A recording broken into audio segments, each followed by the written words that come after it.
मनुष्य एक अद्वितीय स्थिति है और ध्यान रखना शब्द स्थिति। एक जगत है मनुष्यों के नीचे पशुओं का, वे पूरे ही पैदा होते हैं, उन्हें जो होना है वैसे ही पैदा होते हैं। और एक जगत है मनुष्य के ऊपर बुद्धों का, उन्हें जैसा होना है वे हो गए, अब कुछ होने को नहीं बचा। और दोनों के मध्य में मनुष्य की चिंता का लोक है। उसे जो होना है अभी हुआ नहीं, जो नहीं होना है वह अभी है। इसलिए तनाव है, खिंचाव है, पीछे की तरफ खींचता है पशुओं का लोक, पक्षियों का लोक, वृक्षों का लोक, नदी पहाड़ों का लोक। आगे की तरफ खींचता है बुद्धों का लोक, जिनों का लोक, तीर्थंकरों का लोक, अवतारों का लोक। दोनों आकर्षण प्रबल हैं। पीछे के आकर्षण का बल यह है कि वह हमारा अनुभव है, अचेतन में दबा हुआ।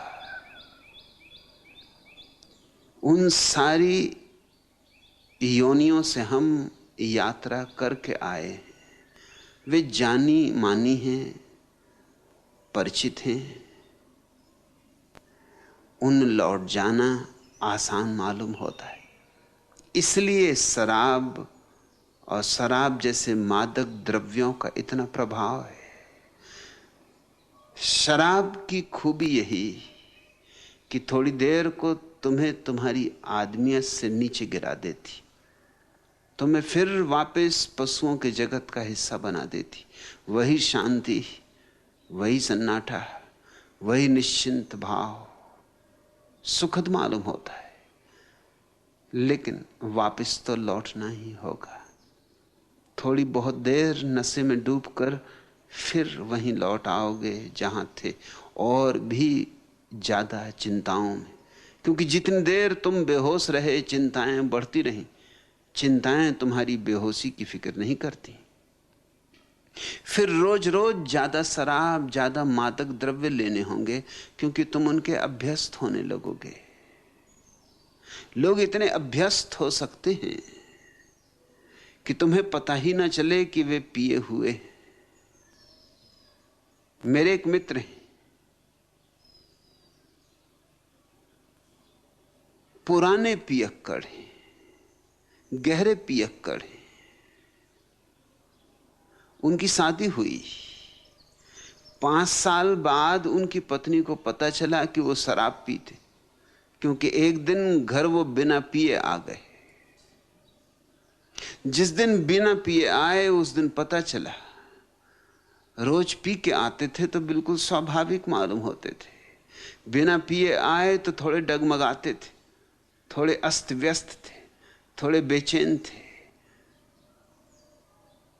जिस दिन बिना पिए आए उस दिन पत्नी को शक हुआ कि कुछ गड़बड़।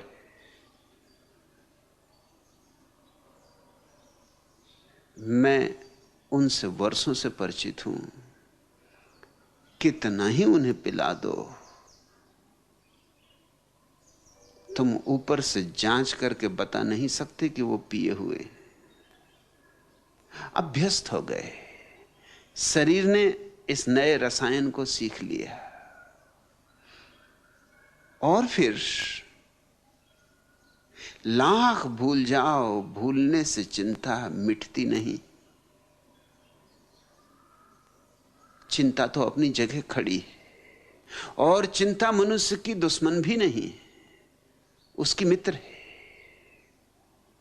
चिंता का कांटा ही तो उसे आगे बढ़ाता है, वही तो उसकी चुनौती है।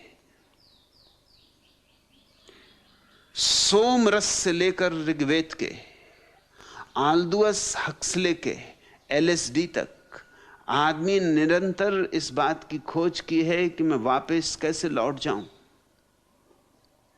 कवियों के मन में बहुत आकर्षण होता है पक्षियों जैसे आकाश में उड़ने का मुक्त गगन, फूलों जैसे सूरज में खिलने का, वृक्षों की हरियाली,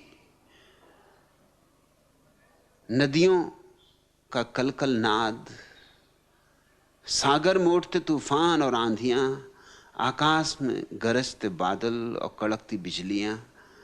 और कवि आतुर हो आता है लौट चले पीछे को।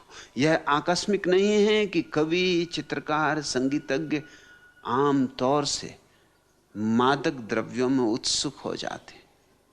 इसके पीछे कारण है, वो पीछे लौटना चाहते हैं। और पीछे लौटने का एक ही उपाय है, हम कैसे भूल जाएं उस जगह को जहां की हम। मगर समय में पीछे लौटा ही नहीं जा सकता। एक बाप अपने छोटे से बेटे को समझा रहा था नेपोलियन का प्रसिद्ध वचन कि इस जगत में कुछ भी असंभव नहीं। उसके बेटे ने कहा रुको, 1 मिनट रुको, मैं भी आया। मैं अभी सिद्ध करता हूं कि एक चीज निश्चित असंभव, मैं बहुत दिन से करके देख रहा हूं, संभव होती नहीं। वो भागा गया स्नान गृह में और वहां से टूथपेस्ट की डब्बी ले आया। टूथपेस्ट के ट्यूब को निकाल के उसने 2 जोर से पिचका के टूथपेस्ट बाहर निकाल दिया और अपने बाप को कहा अब इसको फिर भीतर करके दिखा दो। तो मैं मान लूंगा कि नेपोलियन ठीक कहता है कि जगत में कुछ भी असंभव नहीं। मैं तो बहुत कोशिश करके हार चुका। जो बाहर आ गया सो आ गया, फिर भीतर नहीं जाता। इस छोटे से बच्चे ने अपने ढंग से एक महत्वपूर्ण बात कह दी।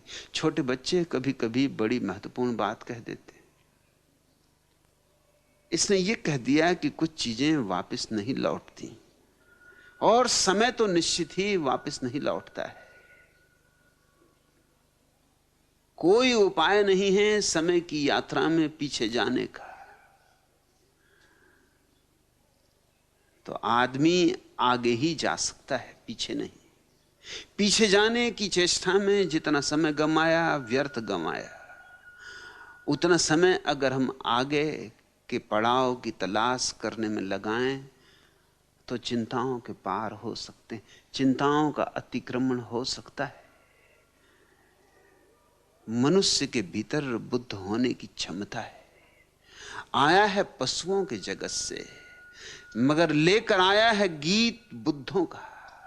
गाना है वही गीत, तभी संताप मिटेगा, तभी चिंता टूटेगी, तभी ये बिखराव हटेगा।